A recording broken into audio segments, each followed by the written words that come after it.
The left, they're piling on right now. They're piling on to President Trump about this Comey firing, and they say it's all part of a massive cover-up of the president's ties to Russia. But the White House says Trump has been thinking about Comey's exit ever since Election Day. Well, now the administration is focused on finding a candidate to replace Comey as FBI director, but questions still remain over how the news will affect the Republican agenda, including very important things like tax reform and health care reform that need to get done for our economy. Joining me right now with their thoughts on all of it, we have National Review editor Rich Lowry, we have Republican strategist Ford O'Connell, and American University executive in residence, Capri Cafaro. Good to see all you guys. Ford, I'll start with you there. Rich and I were just commenting as we watched Sarah Sanders that she was doing a very good job being pretty direct with some of those reporters' questions and helping in her own way to try and shoot down this narrative that's coming from the left that somehow Donald Trump was worried that James Comey was onto something and he was working too hard on this investigation, which is why Donald Trump got rid of him.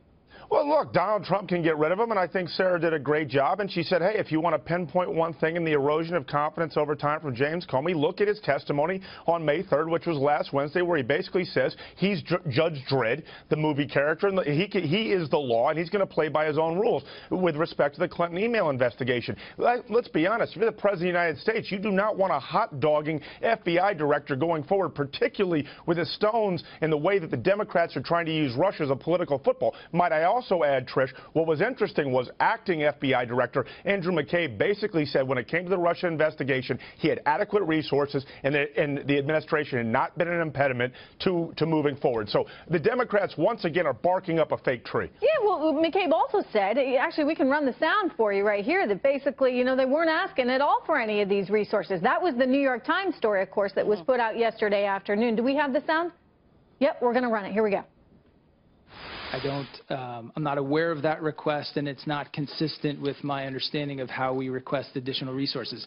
That said, we don't typically request resources for an individual case. And as I mentioned, I strongly believe that the Russia investigation is adequately resourced. Okay, this is very different than the narrative that was being spun yesterday. There was a story in the New York Times, Rich Lowry, that said that Comey had specifically gone and asked for additional resources, and that was somehow perhaps what triggered Donald Trump's decision to get rid of him then and there. Right, and if what McCabe is saying is accurate, the story was wrong, so that couldn't have been a triggering event. Now, look, I think the way the White House has handled this has not been good. I don't think it's a good reason to fire James Comey, that you might be annoyed that he's focusing so much on Russia, which some of the reporting suggests that was Trump's motivation. But it's perfectly legitimate and constitutional for him to fire him for any reason. And I think the way he conducted himself over the campaign, course of the campaign last year, made him eminently fireable. We came out for Comey's firing in January because we thought it was a bipartisan thing. Rich, I don't think would support it. Yeah, but Rich, I don't think that you could have fired him during the inauguration because that would have left Sally Yates, a political hack, in charge of the DOJ. And then once Jeff Sessions recused himself, you couldn't actually fire James Comey if you wanted to until April 26th, when Rod Rosenstein came in. That's a very interesting point. But by the way, he gave every indication, including to Fox Business, that he wanted to look at James Comey. And just a month ago, he told Maria basically that he, didn't know whether he was going to let James Comey stay or whether James Comey was going to go. Go ahead, Capri. Look, I mean, James Comey, no question about it, has, engaged in some tenuous activities, dating back to last year. I actually happen to be a Democrat that doesn't believe that it is either James Comey or WikiLeaks that cost Hillary Clinton the election. I actually think it was Hillary Clinton and her inability to craft a message that cost her the election, and the fact she didn't campaign where she needed to campaign. But there seems to be some inconsistencies here. I mean, yes, there, as I said, James Comey was, kind of really acted out of the norm of the traditional law enforcement protocols, not only last year, but more recently as well. So you would think that he would have been able to pull the trigger a little bit earlier. But we're also seeing some inconsistencies as well, as far as, for example, with the acting director McCabe saying that he was not aware that the rank and file of the FBI, for example, had lost faith in Director Comey, as the President of the United States has asserted. So, there seems to be a lot of questions out there. I definitely agree that Wait, Go ahead, Capri, Ford. if he serves at the pleasure of the president, and the president says he's lost confidence in it, that is all you need. When you go on and say, look, well, there's a third question, I'm not arguing for a ridiculous. constitutional crisis here. What I'm saying is that there does seem to be... What constitutional crisis? Wait a minute. How's there a constitutional crisis? She's not saying there's one. I'm not saying there's a constitutional crisis. What I am saying is... That's a triggering phrase for Ford, so don't say it. I'm not saying there is one.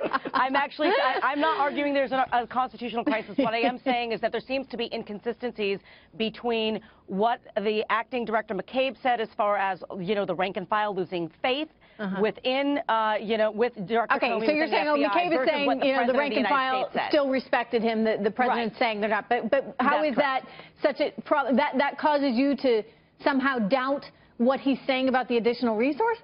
No, again, who knows what the answer behind that is either. There's inconsistencies there. You got one report from the New York Times, then you have, you know, the issue with what you get the report from the New York Times, and then you get the guy who's actually at the FBI saying this is the process, this is how it's done, and that is not actually what we did. We never went and asked for resources because you wouldn't do it in the first place.